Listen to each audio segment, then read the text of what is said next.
this is the way. But it's not the interpretation that I really like. So how many popular mass media things have a main character that is very religious?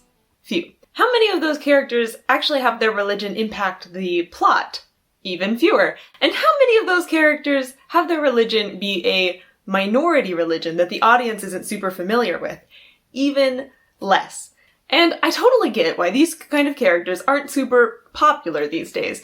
I mean, by definition, it's a character that cares deeply about something that is alien to the audience.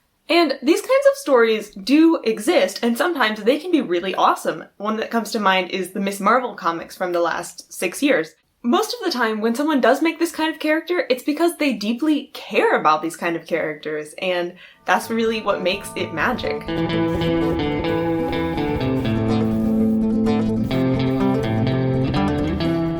Now, the writers of the Mandalorian TV show obviously do not follow the way of the Mandalore. But you can still tell that there's a lot of heart and soul that goes into this show, that the creators genuinely care about this portrayal. And it's kind of magic that our Mando is portrayed as deeply religious, but that's not framed as a bad thing. Because most portrayals of religious characters in mainstream media are that they're hypocrites, that they're too proud, that they're super preachy, or, on the flip side, that they're super naive children that need to grow up. For those characters, the plotline usually goes something like this.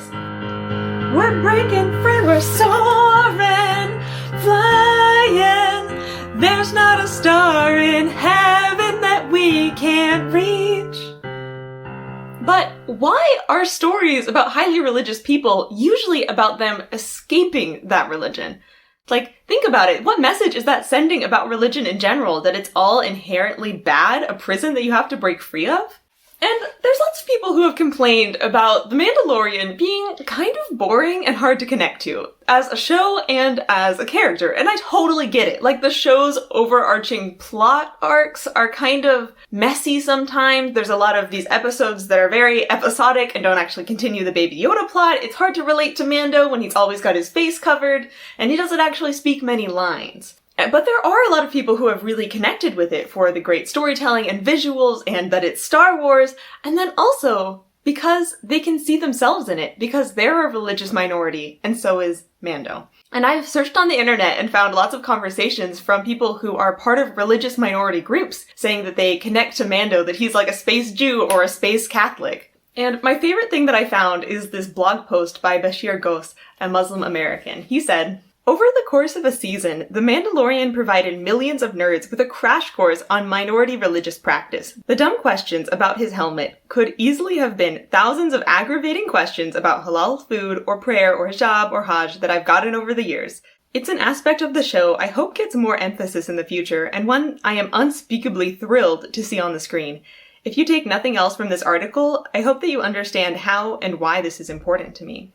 And this show is important to me for a lot of similar reasons, because I'm a member of the Church of Jesus Christ of Latter-day Saints, aka Mormons. And where I live, that's a minority religion. And when I see Mando going through these awkward social interactions because of his religion, I relate to that because it mirrors some of my own experiences. It's the feeling of being a little bit of an outsider. Now, there are lots of outsiders in fiction, like oodles of them. But usually that rugged outsider is someone more along the lines of Batman or Han Solo or Sherlock Holmes. And they are outside because they are just too fantastic to be with regular people, or because of their tragic backstory, or because he's the one willing to make the hard decisions, or just because he wants to be a loner. In short, these kind of heroes are outsiders, partly because they want to be, and partly because it makes for a good dramatic story. But for me, the feeling of being an outsider only comes in very small moments. It's the feeling when my friends are doing one thing, and because of my religion, I want to do a different thing. And in that moment, I'm choosing to mark myself as an outsider, not because I want to be an outsider, but because I care about something else more than I do being socially correct in that moment. And that's a different kind of outsider to the rugged samurai cowboy with a heart of gold.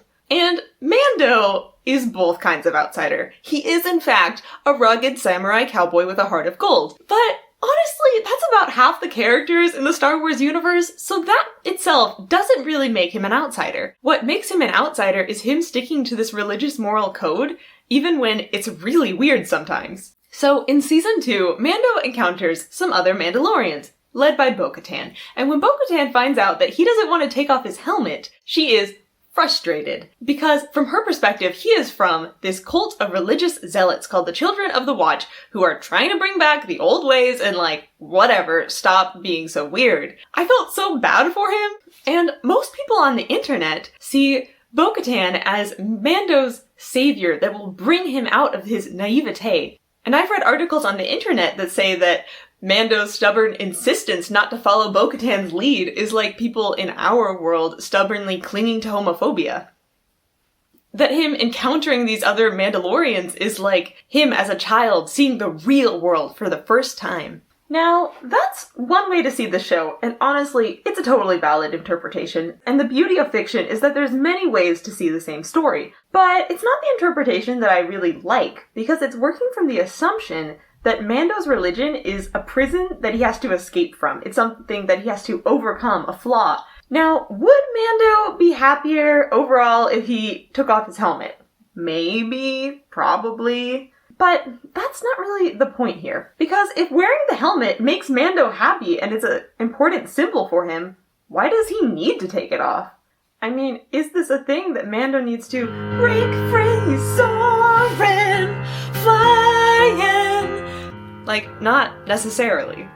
Because it's not all cut and dry here. Bo-Katan is right, Mando is wrong. We can see that there are pros and cons to both of their views of the Mandalorian way. There's a scene where Mando and Bo-Katan make a deal, and then, last minute, Bo-Katan just changes the deal. And Mando is shocked, because that's not how you be a Mandalorian. And Bo-Katan kind of mocks him by telling him, this is the way.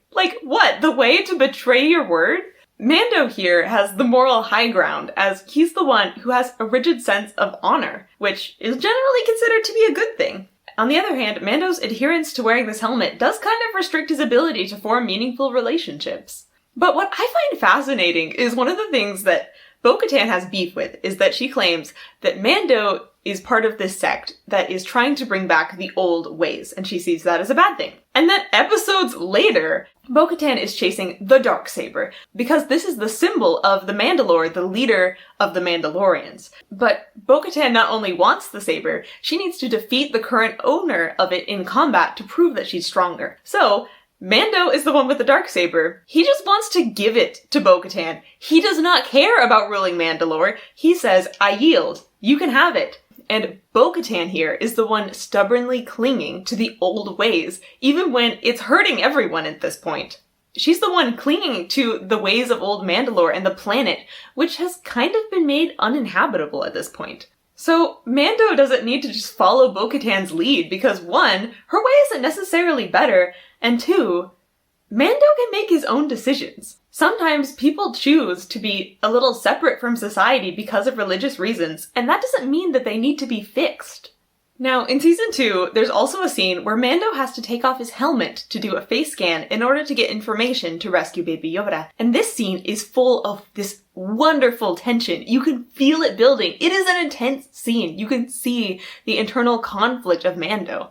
And a lot of people have tried to interpret this as this is the conflict of Mando's best interests versus his religious brainwashing. But that's not really what's happening in this scene. The tension is because there are 2 things that Mando cares about that are both connected to his religion at odds in this moment. On one hand, it's his commitment, it's his oath to keep his helmet on. On the other hand, it's his oath and his commitment to take care of Baby Yoda. And that's a thing that is centered both in his religion and his love for this beautiful little puppet. So it's a conflict of 2 parts of his religion, and his love for Baby Yoda wins out, and that's not a bad conclusion. But the conflict wasn't Mando's best interests versus the religion in the first place. It was 2 things that Mando cares about, which honestly, storytelling-wise, I think is way more compelling anyway. So, why does this even matter?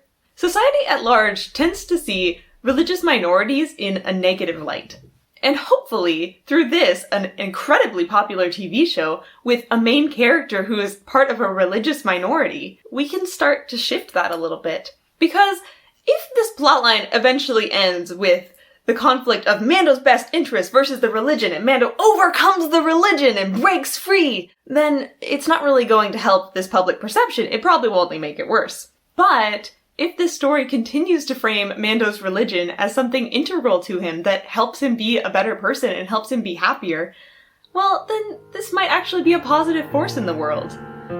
But his faith, it gives me strength to believe we're breaking free.